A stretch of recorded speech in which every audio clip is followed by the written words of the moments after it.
En la historia se han registrado sucesos y fenómenos de lo más extraños, hechos que al escucharlos te dejan boquiabierto, como la vez que se presentó una lluvia de arañas en Brasil. Olha o tanto de aranha. Caramba. O también podríamos hablar sobre el sombrío puente donde los perros van a suicidarse. Las olas monstruo que aparecen de manera repentina en el mar es otro asunto aterrador. ¿O qué te parecen las misteriosas desapariciones en los bosques de los Estados Unidos? Como te decía, este tipo de cosas ocurren alrededor del mundo. Algunos de estos fenómenos, por supuesto, tienen una explicación, pero algunos otros simplemente no. El suceso que les contaré en este video tuvo lugar en el estado de Durango, en México, a finales del siglo XIX.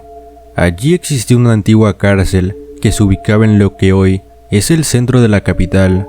Esta cárcel ganó mala fama en la población porque dentro de sus pasillos se rumoraba que existía una celda llamada la celda de la muerte, porque todo preso que entraba a la celda 27 amanecía misteriosamente muerto.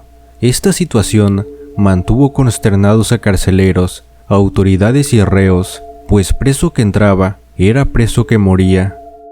La decisión que tomaron las autoridades fue que en este lugar se encerraran solamente a los presos peligrosos, ya que de esta manera serían doblemente castigados y a su vez serviría de lección para otros criminales. Fueron muchos muertos, motivo que generó que este lugar se le viera como la celda maldita. Los habitantes de Durango empezaron a teorizar sobre lo que pasaba en dicha celda. Decían que la causa era que en las noches entraba algún tipo de espectro demonio y tomaba a los presos para estrangularlos. Otros aseguraban que el ambiente de la celda estaba envenenado, y unos cuantos rezaban porque decían que la celda era visitada por el diablo. El problema llegó a tal grado que las autoridades ofrecieron que aquel preso que descubriera lo que pasaba se le daría su libertad.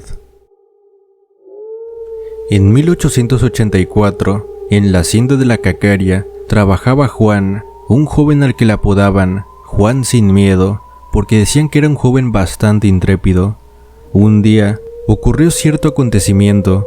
Llegó un perro rabioso a la ciudad, motivo que hizo que la población se alarmara y cerrara todas las puertas de su casa, pues la rabia realmente es algo serio. Sin embargo, en la escuela del pueblo, el profesor no supo del peligro y les dio salida a los niños, justo cuando el perro estaba allí cerca. Juan, al mirar la intención agresiva del perro, sacó una escopeta para matarlo. No obstante, al disparar, la bala atravesó el corazón de una señora que iba pasando. Juan terminó siendo encarcelado y tuvo que pagar por el delito 20 años en prisión.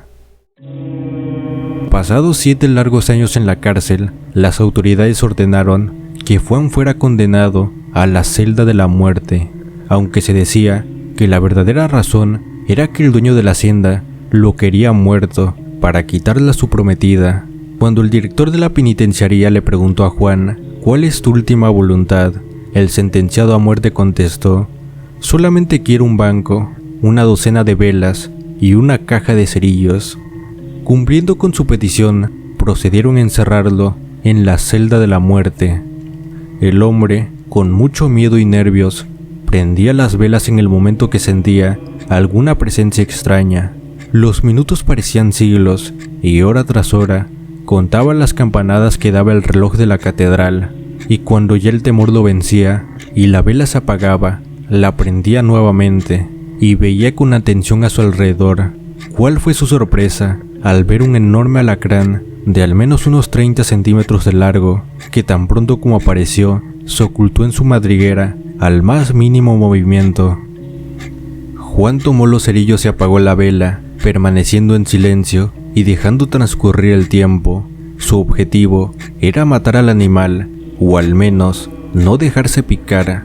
Cuando el reloj indicó las 5 de la mañana, encendió el cerillo y el cúbito de su última vela y miró el enorme alacrán que estaba a un paso de su banco. Sin pensarlo, se quitó el sombrero y lo arrojó sobre el alacrán, tomó el banco y lo puso encima del sombrero para que de esa forma el alacrán no escapara. Al ver que lo había atrapado, se volvió a quedar a oscuras y de lejos se escucharon los pasos de los camilleros que venían por su cadáver. Juan, con modestia, después de saludarles, les pidió que le ayudaran a sacar al alacrán asesino. Juan fue indultado y puesto en libertad por su hazaña, y el calabozo dejó de ser la celda de la muerte para volver a su antiguo nombre, la celda de San Juan. Y si te estás preguntando si esta es una historia real o una simple leyenda, déjame decirte que es real, y de hecho, el alacrán gigante se conserva a día de hoy en el Museo de Minería de Durango.